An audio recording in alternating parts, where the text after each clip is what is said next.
All right, back for part two. Part one got cut off because my phone overheated and the video stopped. So it's time to restart this. I'm just going to pick up where I left off. If you haven't watched part one, go back and watch that.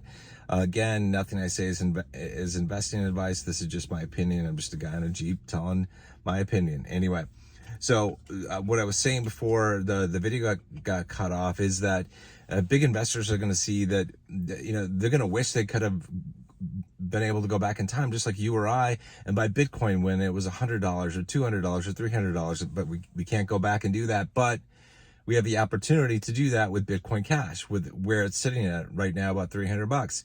That was like Bitcoin was back in its early days, $300. Man, what a great deal.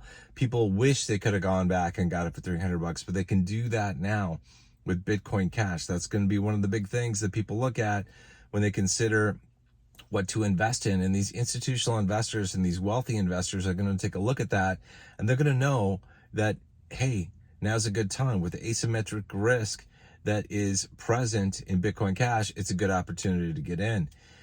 The other thing is they understand like basic marketing. They understand the concept that people like to be owners of things. And, when it comes to cryptocurrency, you want to own a whole coin. So for example, it's not easy for most people to own a whole Bitcoin because that's above, their budget and what they can invest. But people can oftentimes invest in a whole Bitcoin Cash. And they will be able to for the foreseeable future, at least much easier than they would in Bitcoin. Eventually, a lot of people might not be able to afford a whole Bitcoin Cash because its price is going to skyrocket, but still they are going to understand the basic principle that drives people. Like, they understand marketing and they understand human psychology. So the fact that Bitcoin Cash has the Bitcoin name in there, it's got the Cash name in there, it's got a community, it's got all these things that are going to appeal to people, like fast transactions, low transaction fees.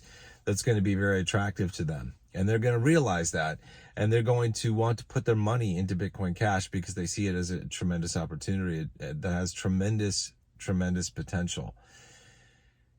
Anyway, those are the things that I wanted to talk about. Those are the things that I think the big investors are going to think about when they look at Bitcoin Cash. They're going to see it as a gem. They're not going to see it as like an old coin, a dead coin, a coin that has no future. They're going to say, man, this thing is dirt cheap.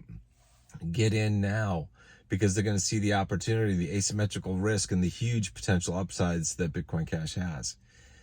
Anyway, that's it for this video. This part two is fairly short in comparison to part one. I wish that phone hadn't overheated.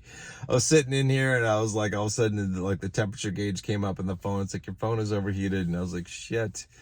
I was only like 2 minutes away from having the video done. But anyway, so that's why I'm splitting this into two parts. I'm not going to redo these videos. Anyway, leave in the comments below, what are your thoughts? What are your thoughts about Bitcoin Cash and its ability to attract investors? What do you think are some of the biggest talking points when it comes to attracting new investors to Bitcoin Cash?